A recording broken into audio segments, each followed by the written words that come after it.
On a reçu une question assez grande de la part de quelqu'un dans l'Église. Comment concilier l'idée d'un Dieu juste avec le fait qu'il choisit ceux qui iront en enfer avant même qu'ils naissent? Alors voici une question gigantesque, très sensible, et donc il faut y aller doucement. Au cas où tout le monde ne l'a pas compris, juste un instant pour définir les termes qu'on utilise ici.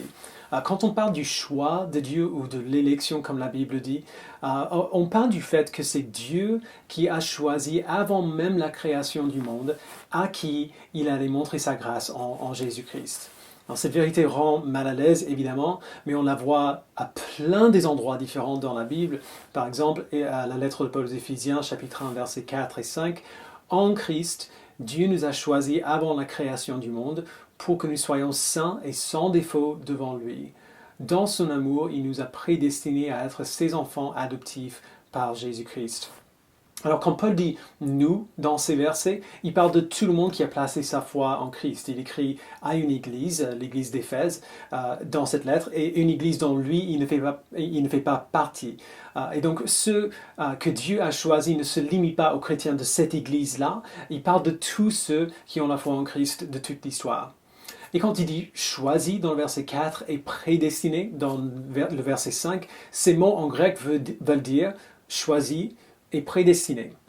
Il a décidé d'avance que ceux qui ont la foi en Christ aient la foi en Christ, que nous soyons ses enfants adoptifs par Jésus-Christ. On voit aussi cette vérité dans Romains chapitre 9, peut-être le passage le plus explicite à ce sujet.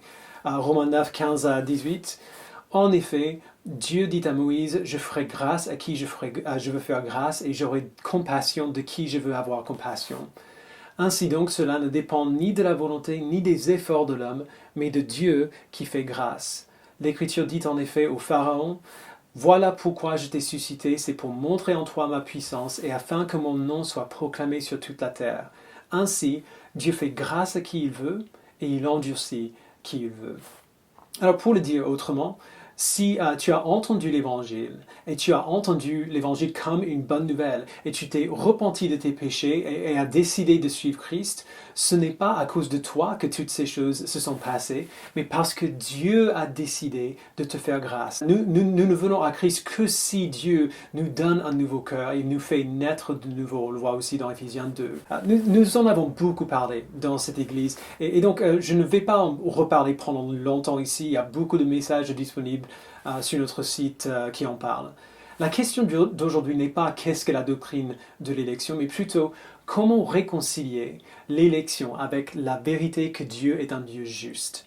Si Dieu est juste, comment est-ce qu'il peut décider d'avance quelque chose comme cela? Eh bien, pour comprendre la réponse à cette question, il faut bien comprendre ce qu'est la justice parfaite, la justice de Dieu.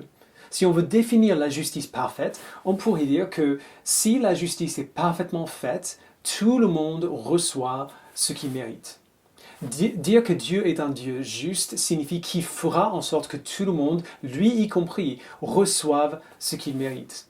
Il y a de multiples démonstrations dans la Bible que ce que Dieu mérite, c'est la louange et la gloire et l'allégeance ultime et éternelle. Et ce que nous méritons, c'est la punition éternelle pour avoir rejeté Dieu plutôt que l'avoir loué. Il n'y a personne qui n'a pas rejeté Dieu dans sa vie, et il n'y a personne qui peut dire que dans ce moment de rejet, je ne voulais pas faire ce que j'ai fait. Même s'il y a un moment dans notre vie où nous avons rejeté Dieu, un seul moment suffirait pour mériter sa punition infinie, parce que le rejet de Dieu est un péché infiniment grave. Et si on n'est pas d'accord avec cela, c'est que nous sous-estimons gravement à quel point Dieu trouve le péché détestable. Il suffit de lire l'Ancien Testament ou simplement de voir la croix pour le savoir. Alors, selon la définition stricte de la justice, à chaque fois que quelqu'un est jugé par Dieu pour son péché et envoyé en enfer, Dieu agit de manière parfaitement juste. L'enfer, c'est ce que nous, chacun et chacune d'entre nous, méritons à tout instant.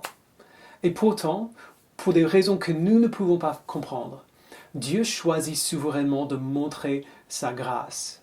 Au monde entier, il montre ce qu'on appelle la grâce commune, c'est-à-dire il y a de bonnes choses que Dieu donne à tous les êtres humains sans exception, Et avant qu'on commence à débattre sur la pauvreté et la misère dans le monde, qui sont réelles et pas du tout négligeables, il faut qu'on se souvienne de cette réalité. Peu importe ce que nous vivons dans notre vie à ce moment, si nous sommes vivants à ce moment, nous devrions être en enfer, mais nous ne le sommes pas.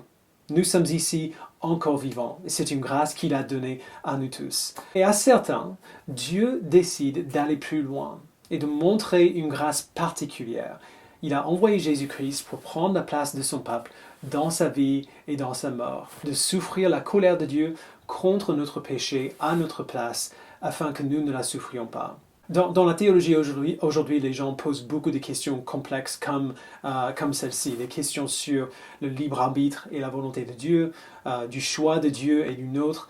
Ces questions sont légitimes et elles sont dues en partie à notre moment particulier de l'histoire humaine, dans lequel le droit de l'individu de faire ce qu'il veut, c'est notre plus grande valeur. Le problème, c'est que la Bible ne se soucie pas vraiment de la question de savoir comment est-ce que Dieu peut être juste en envoyant des gens en enfer. La seule fois dans la Bible où on s'y approche un petit peu, dans Romains 9, 19 et 20, Paul contourne la question. Verset 19, « Tu me diras, pourquoi fait-il donc encore des reproches?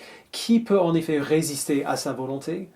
Mais toi, homme, qui es-tu pour entrer en contestation avec Dieu?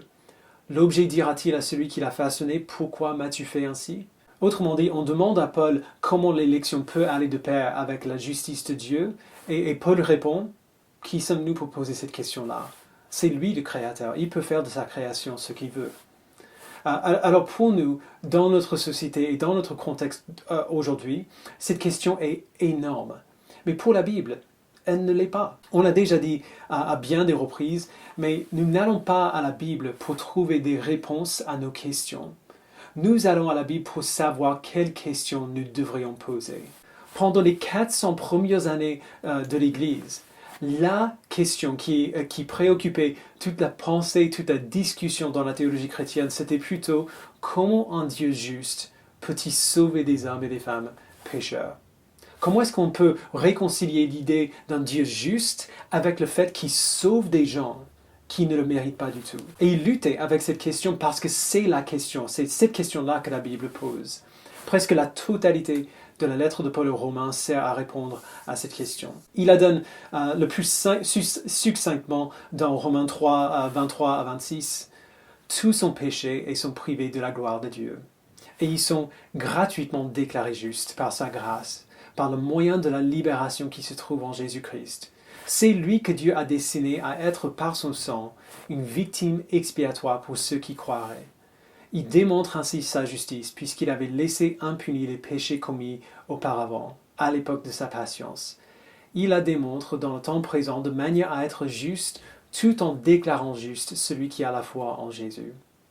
Autrement dit, nous avons péché et nous sommes privés de la gloire de Dieu. Mais dans sa grâce, Dieu a envoyé Jésus-Christ comme un sacrifice pour nous. Il a déversé sa juste colère sur lui plutôt que sur nous. Et ainsi, il peut être à la fois juste et nous pardonner de nos péchés. Et pourquoi il a fait? Paul le dit dans Ephésiens 1, 5 et 6, « Dans son amour, il nous a prédestinés à être ses enfants adoptifs par Jésus-Christ.